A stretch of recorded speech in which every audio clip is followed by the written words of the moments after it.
तुम्हा सर्वांचं स्वागत आहे RPS स्टार न्यूजमध्ये. आपण आज आलो छत्रपती संभाजीनगर जिल्ह्यातील वैजापूर तहसील कार्यालय या ठिकाणी आणि आपल्यासोबत बोलण्यासाठी आहेत छत्रपती संभाजीनगर जिल्ह्याचे भारतीय जनता पार्टीचे deputy president mister Avinashji Patil Galande. Patil साहेब, या ठिकाणी काही उपोषणकर्ते आहेत, ते तहसील कार्यालय या ठिकाणी उपोषण करत आहेत. काय सांगाल, हे उपोषणकर्त्याची काय मागणी?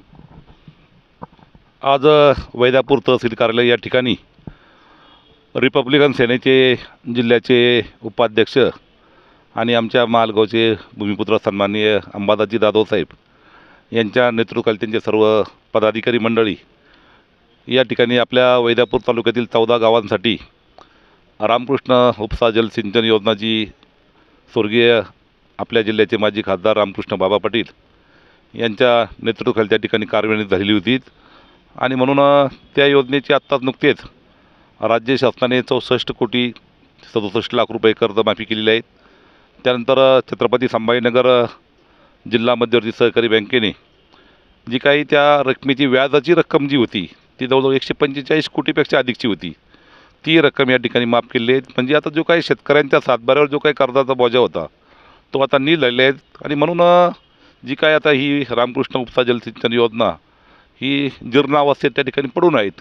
ती जर कार्यान्वित जर झाली तर 14 गावातील शेतकऱ्यांचा सिंचनाचा आणि पिण्याचा पाण्याचा प्रश्न कायमस्वरूपी मिटू शकतो, ही भावना घेऊन आज या ठिकाणी उपोषण सुरू झालेले आहेत. यामध्ये साधारणतः ही योजना बंद पडून किती दिवस झालेले आहेत? साधारणतः ही योजनेची सुरुवात तशी जर बघितली तर माझ्या माहितीप्रमाणे 87-88ला ही योजना विनायक सहकारी साखर कारखाने पुरस्कृत केली होती. तदनंतर कारखान्याला हा योजनेचा बोजा झापणार नाहीत. सुरुवातीचं इस्टिमेट कॉस्ट त्याची फक्त 32 कोटी रुपये होती.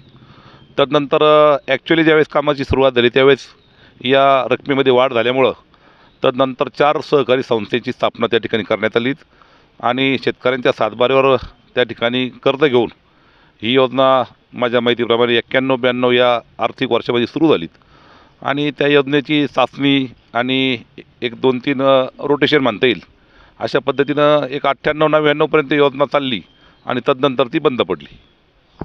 आपल्यासोबत उपोषणकर्ते देखील आहेत. तुमची प्रमुख मागणी प्रशासनाकडे काय आहे? रिपब्लिकन सेनेच्या माध्यमातून आज हे जे उपोषण चालू केलेलं आहे, तर आमची प्रामुख्याने मागणी अशी आहे की रामकृष्ण गोदावरी जलसिंचन योजना ही किमान 30 वर्षापासून बंद आहे आणि ही चालू करावी, ही आमची प्रमुख मागणी आहे. कारण ही योजना जर चालू झाली तर 14 गावच्या लोकांचा पाण्याचा प्रश्न, पिण्याचाही प्रश्न सुटेल आणि शेतीसाठी मुबलक पाणी देखील मिळेल. म्हणजे शेतकरी हा सुफलम सुजलम होईल. त्यासाठी आम्ही हे आंदोलन छेडलेलं आहे आणि शेतकऱ्यांच्या हिताचा प्रश्न आहे. त्यामुळं शासनाने ही योजना चालू करावी असा आमचा उद्देश आहे. भविष्यात तालुक्यासाठी आम्ही आणखी कुठकुठल्या पद्धतीनं पाण्याचं नियोजन करता येईल, ही जी वरिष्ठ मंडळी आहे यांच्या सल्ल्यानुसार त्यांचं मार्गदर्शन घेऊन त्यासाठी पुढील लढा देखील आम्ही लढणार आहोत.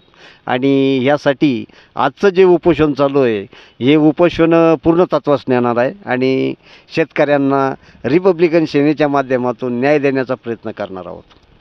मला एक सांगा, यानंतर ही योजना कोणत्या डिपार्टमेंटने ताब्यात घ्यावं? जलसंपदा विभागाने घ्यावं की जलसंधारणाने घ्यावं?